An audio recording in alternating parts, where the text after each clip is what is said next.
elections are coming up soon. It's going to be time to vote. November 6th. 9 more days. Isn't that amazing? So by next Sunday, we would have voted? No. Sunday after that. After that Sunday. Well, I want you to think about voting, and I want to encourage you to really look at the issues, look at them for yourself so you can know the right way to vote. I can't tell you who to vote for, but you need to vote based on your values. If you got bad values, vote for bad things. If you have good values, vote for good things. All right? But you really need to pay attention. And there is this push out there now to get everybody to just go to the poll and vote. You got to vote. It's a right and all that kind of stuff, right? But I don't want everybody to vote. Don't vote if you're relying on the government to take care of you. Stay home and don't vote. Because when you vote for the government, and I'm not talking about the folks who are out of work and relying on the government because of the economy being the way that it is. A lot of people lost jobs. I'm talking about those folks who have made government a way of life. You know, it's take care of them. Free cell phones, free housing, free food, everything free. I'm talking about those kind of folks. Do not go vote. You have no right to be voting. All right? And so stay home and we'll just take care of you. But do not vote if you rely on the government. Don't vote if you're a felon. They want all the felons to go vote now. You know, people who committed crime. There's a real primary push for that, too. And don't vote if you don't have an ID.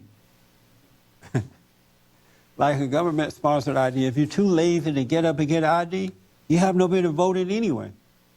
You know what I mean? Why should a lazy person vote? And then they say that the United Nations is going to be watching over our election. Can you imagine that? So make sure you become one of those people who go to the poll and monitor. And if you see a UN person there, run them off. So they have no business being there. But we are training, we got to have a training thing. Ernest, when is that?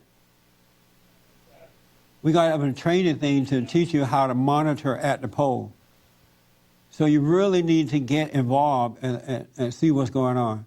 If they don't have an ID, don't let them vote. And if they're from the UN, don't let them vote. Just call the police. Technically vote with no ID. They can? Yes. Oh. Get called provisional ballot. But you can't be a UN person and watch over us. I don't know the legality of that, but it shouldn't be legal. Yeah, that's that much I know. That's ridiculous. Okay. And there are many issues on the ballot this time, family issues, especially family issues, like abortion. They want us to vote to pay for free condoms and contraception for women. Don't vote for that kind of stuff. It's going to affect the family.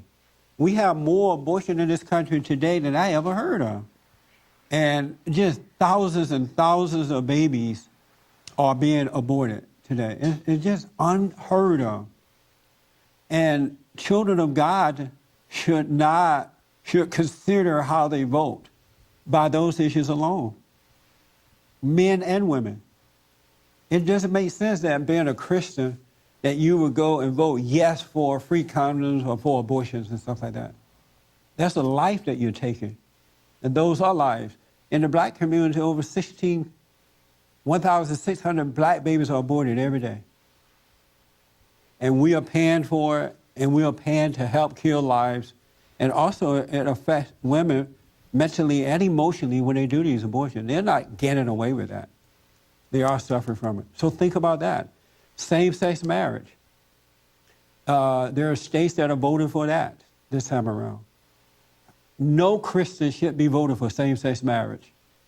When God when God decided to create the family, he knew what he was doing. And if he had wanted men together with men and women together with women, he would have made it possible for them to have children together without having to go outside of their homosexuality to have a baby. Didn't that make sense? Yes. Like, God is really smart. And he made us, and he knew exactly what he was doing and how he wanted this thing to work. And then they're going to say, well, there are straight people who can't have children, right? But no gay people can have children together. None. Zero. And so there is a spiritual order to life, and that order is God in Christ, Christ in man, man over woman, woman over children. It works that way. It's not going to work any other way. According to how you vote, they're going to make decisions for your life. And these decisions are going to hurt your life. They're going to choose judges and who will make decisions for your life that can either hurt your life or help your life, your family life. So you really need to look at the principles of what's going on and make a decision based on the God that you serve, the values that you serve, and not be influenced from without. Otherwise, you're going to suffer. For more information or to purchase a copy of this show, visit us on the web at www.bondinfo.org or call 1-800-411-BOND.